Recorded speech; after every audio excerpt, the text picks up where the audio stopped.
From meatless hot dogs at rock shows to landmark rescues and legal battles, discover how the culmination of compassion sparked a revolution. The atmosphere pulls you in. The excitement has you bumping shoulders with those next to you, and you finally made it to the Grateful Dead show. You hear the crosstalk and the air thick from the humidity and the smell of cannabis nearby. With your hand, you block the glare from the sun, and you see a vendor with a Volkswagen with a sign that reads, "Meatless hot dogs." Curiosity gets the best of you, and you try one. The vendor introduces themselves as Farm Sanctuary and explains they advocate for animal rights. Bob Weir of the Grateful Dead welcomed the vendor to their shows, as he was vegetarian himself. They hadn't known it yet, but it was then that a movement was taking shape. Farm Sanctuary was the first organization in America to rescue farm animals. They got their initial funding through meatless hot dog sales at Grateful Dead shows. They have rescued neglected goats, roosters from cockfighting rings, and abused cows from slaughterhouses. But the very first animal they rescued was a sheep named Hilda. She was found in the Lancaster stockyard in Pennsylvania, a place known for selling and buying animals. Farm Sanctuary stumbled on Hilda right next to the bodies of countless other dead sheep. They gave her food and water, and she recovered after some time at the sanctuary. This, unfortunately, was not an isolated incident. The stockyard was building a reputation of animal cruelty, and the Farm Sanctuary went to the local authorities to report them. The complaint was dismissed on the grounds that farm animals were not a protected class. After much pushing for legislation change, the laws were updated. The stockyard was required to comply, but they would still rack up multiple violations. The stockyard eventually did close for good. Bob Weir was an open supporter of animal rights and would regularly have Farm Sanctuary selling their meatless hot dogs at their shows. This was how they began their journey to become a large influence on animal well-being. Bob had also been a vegetarian for decades. He said in an interview, "If that kind of cruelty is okay, then where does it stop? Is it then okay to be cruel to the planet? And cruelty does extend to the planet. Where do you stop turning a blind eye?" What started as advocating for the better treatment of animals turned into a large lifestyle movement. Farm Sanctuary was a big player and really grew in the 80s. They put much work into litigation and filing reports and complaints, but they weren't the only group. This is also when People for the Ethical Treatment of Animals arrives, or better known as PETA. Books were coming out. The term plant-based was coined. Change was in the air. It began emerging in the punk rock alternative culture. And this is where we see the cultural addition from animal welfare to a healthy diet devoid of meat. Remember the Pythagorean theorem from school? Pythagoras was a mathematician, but also a prominent Greek philosopher and athletic coach. He had strict requirements for his students before they even started learning. He required them to follow his own diet of only raw vegetables following a 40-day fast. He was one of the most famous vegans in history.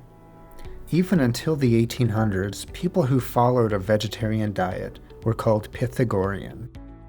So what is veganism?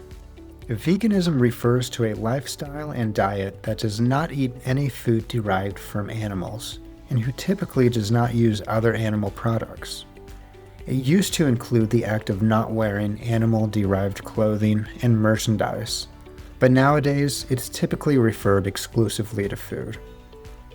Then there's vegetarian, which is a sort of catch-all term with many different variations. The key difference is the vegetarian will occasionally eat dairy products like milk, cheese, and eggs, but omits actual meat.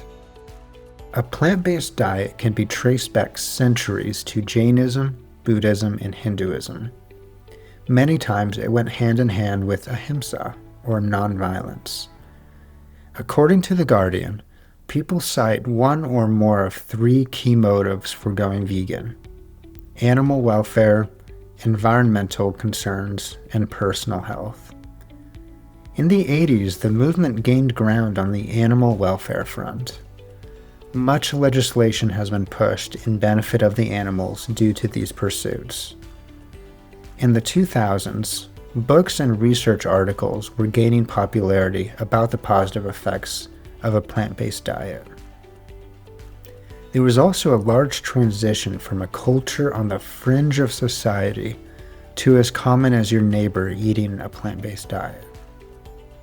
The movement has even gained traction internationally. Germany and Israel have been pioneering new inventive ways to make sustainability taste great. Whether you're a vegetarian, pescatarian, or vegan, it likely looks different now than it did just decades ago. People have gone plant-based for reasons like health benefits, environmental impact, and ethical reasons, or all three. The market has come far from meatless alternatives. Impossible and Beyond Burgers are virtually in every grocery store in the Western world. Vegan protein snacks are widely available. Vegan diets tend to be higher in fiber, antioxidants, potassium, magnesium, and folate. Foods like legumes, tofu, and nuts also contain a good amount of protein. Veganism is widely recognized as one of the most effective ways to reduce your environmental footprint.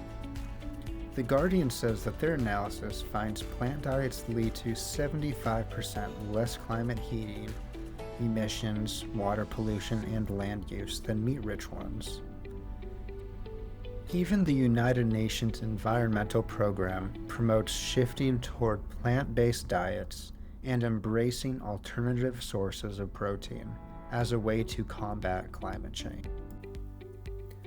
There are those that are skeptical about the movement.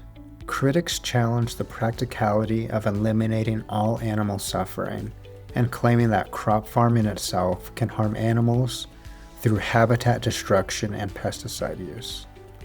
Some also argue that humans have evolved to eat meat and that animal use is natural.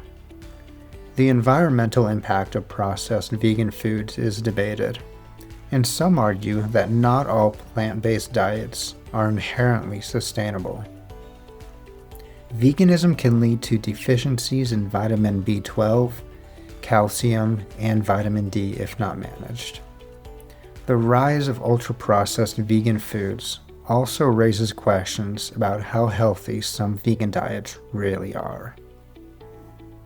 The connection between the Grateful Dead and veganism is rooted in the band's culture of acceptance and advocacy for kindness, which provided a platform for organizations like Farm Sanctuary to promote plant-based diets and animal rights. Bob Weir's support and the band's welcoming environment helped bring veganism and vegetarianism into the mainstream, influencing both the music scene and the broader cultural attitudes toward food, ethics, and the environment.